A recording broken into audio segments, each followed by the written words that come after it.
All right, welcome to another video from the Outdoor Analyst. Today, I've got a super fun one for you.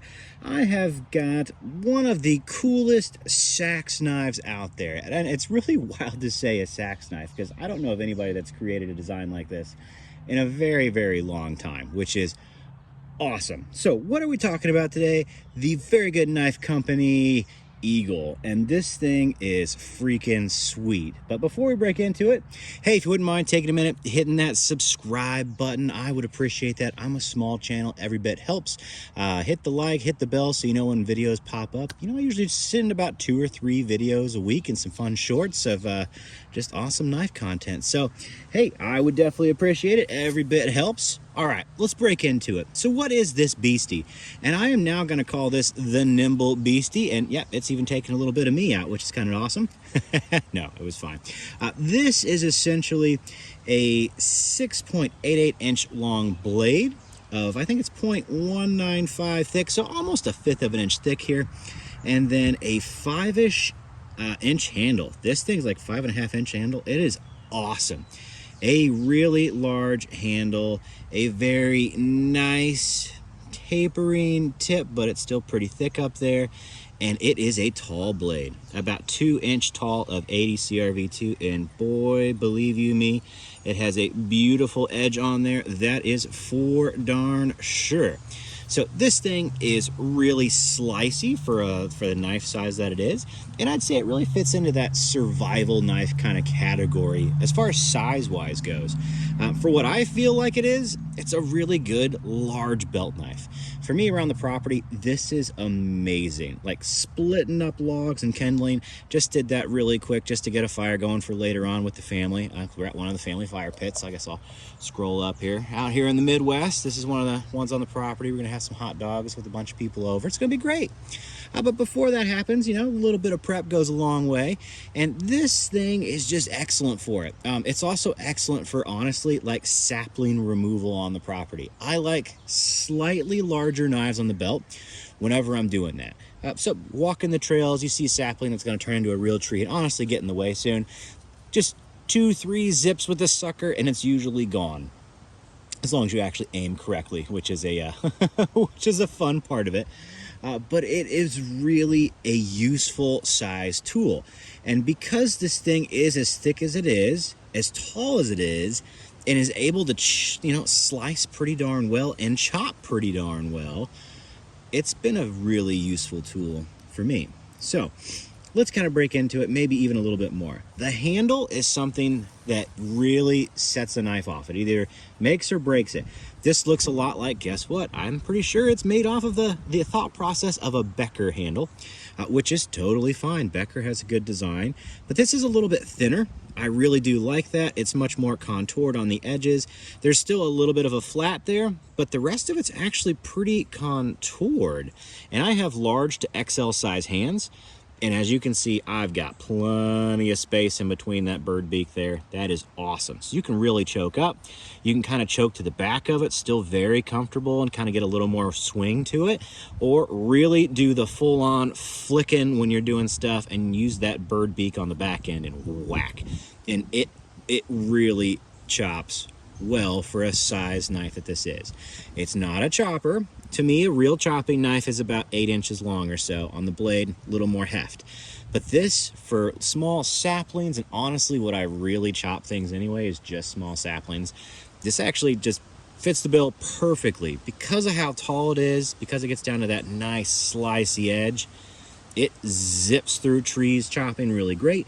It batons incredibly well. I was gonna baton quite a bit on camera. My thumb's a little jacked up, got a good slit all the way across. I don't really want to bleed all over this knife, and honestly, on camera, pretty sure YouTube doesn't like that sort of content. Just note, this thing batons like a beast. I'm fairly certain I've done some shorts showing that, so just check those out. It's awesome. I've had this thing bend in a little bit, goes right back to true. It is really a nice chunk of 80 CRV2. Very well put together. The fit and finish, excellent. The grind lines, fantastic. Super, super even all the way around. It's just flush everywhere you go.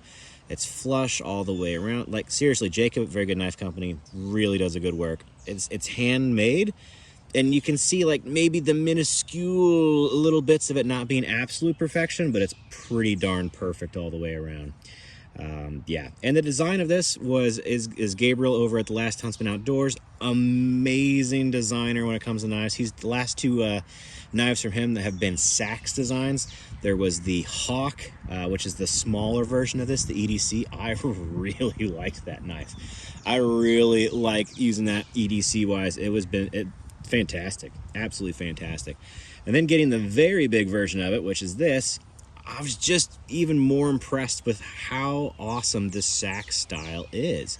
It penetrates really well if you need to stab stuff. It slices incredibly well, and there's just a little bit of love all the way around here. It's not like a perfect flat. You've got some belly with this a little bit, and it allows you to get really good slices as you're doing smaller things, smaller tasks. Feather sticks for sure. This is a bomb awesome feather sticker, which is something that you generally don't say for kind of a survival size knife. It does incredibly well, and it's very well balanced for me. Yeah, it's right around here on the balance point, which makes it really good to do smaller tasks. Just absolutely loved it. So let's compare it against just a couple of different knives here, so you have an idea. Here's like a sister knife, gonna be a First Strike from a very good knife company. A little smaller of a blade, 6 inches, same thickness actually. I think it's like still the same 0.195 on there, but a little bit smaller all around. It's a hollow grind, shorter blade, 6 inches versus that 6.8. This feels very fast, very nimble.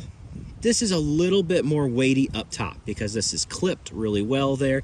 You have more of the weight up there. It allows this to be more of a chopper than the First Strike in every way, shape, and form. Not saying either of these are choppers, but for something that can do the task, the Eagle absolutely outperforms that for sure. Sliciness, this is a hollow grind, so it does get down, I think, maybe a little bit thinner in reality. So it slices a little bit better, but it's a little smaller, a little more nimble. It makes sense with how this thing is actually designed. We've got a Bowie here versus a Seax, totally two different things.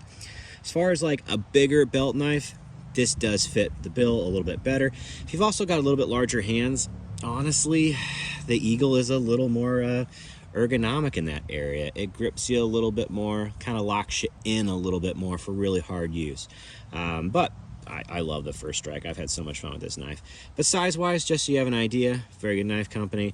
You get a much larger handle with the Eagle, and even though same blade stock, you get a much thicker tip, a little more, stabby, piercy, bendy, a little more of a workhorse versus this is a little more nimble, What else we got here? Let's throw out another camp knife because this kind of fits the camp knife area as well. This is going to be a TJ Schwartz LT5, so a 5-inch blade, still a tall blade for the Schwartz here, but a little bit thinner on the blade stock, a little shorter on the handle. Clearly a 5-inch blade versus 6.8, so big size difference there.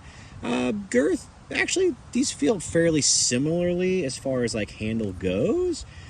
A little bit different on the design for sure, but feels pretty good on there. But just so you have an idea size-wise, definitely a little bit different. This is a good size knife. It's a little larger than what I would consider your average camp knife, whereas this fits a really good camp knife size, for sure. All right, the sheath. The sheath is fantastic. Now, whenever I saw a very good knife company kind of have sheaths that were slightly open on the top, that terrified me at first because I always thought, okay, is there a chance that this could ever pop through? And the answer is no, and I've had several sheaths like this from them now. Very Good Knife Company makes some of my favorite Kydex sheaths. They have really good thumb ramps. Really good thumb ramps on there. Absolutely beautiful.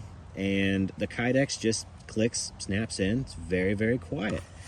I am a huge fan of that. No noise, no rattle. Just awesome. Absolutely awesome. So, love their Kydex. Works really well. Comfy. No issues whatsoever. Would not want this in a leather sheath. Carried that around for a long time on the property, and it has just been immaculate for me. So, what do I really think about this thing? How does it fit in? For me, it's a large belt knife that I can comfortably carry. It's really about as large as I want to go on my belt, but it's also big enough for where I'm at in the Midwest to cover all my tasks that I want a big knife to do. I want to be able to zip through logs really quick. I want to be able to make kindling really fast. I want to be able to knock down saplings.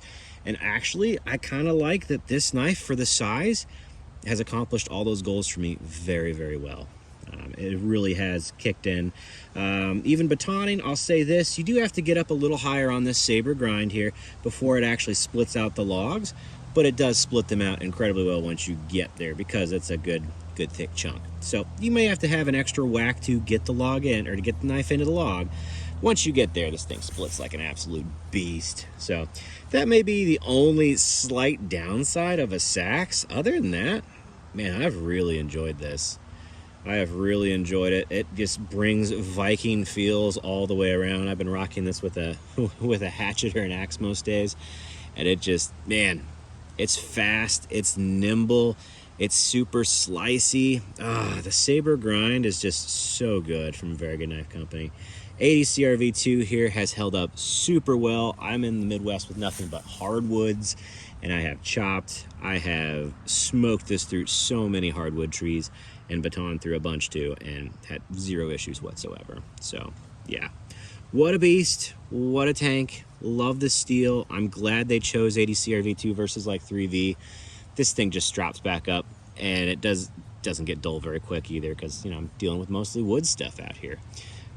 So yeah, I really like this thing. I think it's a great design. Love the kind of modified Becker feel to this. This is much better than a normal Becker in any way, shape, or form. This actually is small enough to really lock in a good way. And yeah, get yourself an Eagle. If you like the look and the size of this, and you think this fits your needs, I am a huge fan of it. I love Very Good Knife Company's their work. Man, Jacob over there, pretty sure it's Jacob. He just rocks. Like, he just absolutely does perfection on his work, and you can tell that he really puts the time into making these perfect. And they are hand done. They're custom knives. They're a little pricey. Not gonna lie, this is not a cheap knife, but it is essentially a custom handmade knife, which I think he's down in Georgia. So that's freaking awesome. For the custom knife weight, it's actually pretty inexpensive for a custom, being this big. And yeah, I'm not sad with the price. I'm not. It's sweet, and it's worth it. And if you want a Seax, this is the one, man. I don't know of anything like this out there right now. That's just bringing this performance. Feels good. Love it. Absolutely love it. All right. Hope this was fun. Hope this gave you a little bit of info. If you're interested in just a BA knife, yeah, this is one. Let me know what you think. Have you used Seaxes before? What is your feel with them? Do you like Very Good Knife Company? I've had nothing but awesome experiences with them so far. And same with Last Huntsman Outdoors. Gabriel over there's got some sweet designs. This is 2 Seax knives that, not a Seax dude, but holy cow, I am now. Like, he made me really love this style. It's so good. It's a nimble beast, and that's what I'm just gonna leave it at that. All right, I'll catch you all on the next one.